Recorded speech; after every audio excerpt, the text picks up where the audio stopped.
Keyingi ko'radigan bölümümüz tekushi представление. Bu nechik narsa? Buni sortirovать degani bu o'zbekchasi mana shu minutda bu ish qilib sortirovka qilishdan bu. Buni ichiga girsam hozir yana odi bo'yicha sortirovka etib berib turibdi bizlarga. Yana по возрастанию. Boshda B, keyin G, keyin P, keyin ruscha harflar, keyin bu yerda yana nima ketib turibdi odi testda. По убыванию bossam yana boshda test, keyin новая papka shunday yo'nalishda keldi odi bo'yicha. Bu yerda endi o'zgarishi bo'yichani bossak, hozir bu yerda shu papkalar o'zgargan ekan, downloadga kirib ko'ring qani. Bu yerda ham shuncha narsalar ham bor ekan. Hozir endi esa bu yerdan ko'raman. Hop, sortirovkani bosdim, data изменениeni bosdim. По возрастанию bossam, yana 3-yanvardan bu yoqqa qarab ketadi. Keyin shundan keyin 5i, 6si, 7si. Keyin esa bu yerda hozir по убыванию bossam esa eng oxirgisidan yana 3-yanvar bo'lib ketadi-da, yana 3-yanvargacha boradi. Keyin yana nima bor bu yerda? Yana tipi bo'yicha, bu yerda tip input narsasi bo'yicha, tip bo'yicha sortirovka etib beradi.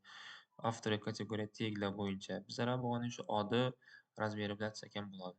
Yana bir yo'li, yana imyani bossam, уже bo'ldi. Harf bo'yicha ketdi bir marta.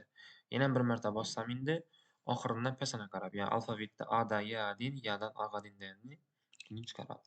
Endi qarasak, data изменениeni bossam hozir yana 13dan 13, keyin 11, 10, 9 ketib turibdi. Yana bir bossam endi tersidan boshlaydi.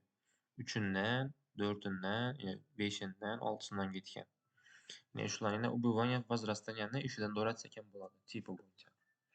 Endi qarasak, группировка ko'ramiz. Группировкаning ichida esa data изменения bo'yicha группировка turibdi. Birinchi, yana bu bugungilar, bu bir gruppada turibdi.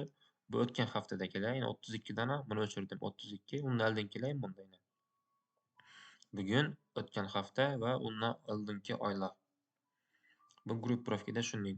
Odi bo'yicha qo'ysak yana boshda A-dan H-ga deyin 33 dana, keyin I-dan P-ga deyin, keyin esa Q-dan Z-ga deyin, keyin A-dan K-ga deyin. Bu russkiy harflar bular yana. Dizayn bez названия deb chiqarib turibdi.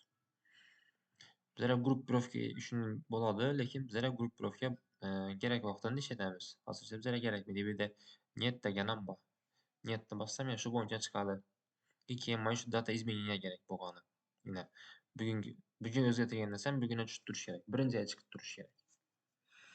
Endi yana все столбцы по размеру degani nechta narsa? Yana qarasak, imyadan keyin bu yerda chiziqchasi bor, datadan keyin ham chiziqchalari bor edi yuqorida, bu yerda. Hozir bular ustini olib borsam shunday plyus chiqadi, qara. Mana endi bu yana tortsam bo'ladi yana, ko'rinmaydi turibdi yana. Sal nari ko'rinmayroq bo'lib turibdi. Endi oldin avvalda buni deb tortib o'tirishim kerak. Keyin buni ham tortishim kerak. Davomida sekundlari bo'lmadida. Endi buni o'zini bossam, o'zi yoyib beradi bizlarga kengligi bo'yicha. Endi ko'radigan narsamiz keyingisi fложек elementov. Buni yoqsam hozir berib olib borsak, shunday galочкаlar chiqadi. Bizlarga bu galочкаlar kerakmaydi. Mana. Buni o'chirib qo'yamiz. Bu расширение imen faylov degani yana qarasak, bu yerda yana shu rasm, keyin .png, .mp4 bular video. Shuni o'chirib qo'ysam, yana shular yo'qolib ketadi. Lekin bizlarga bu kerak. Расширение kerak. Script degani script narsalarni chiqarib turadi. Menda script yo'q. Hozir script aytishdan ko'rsataman.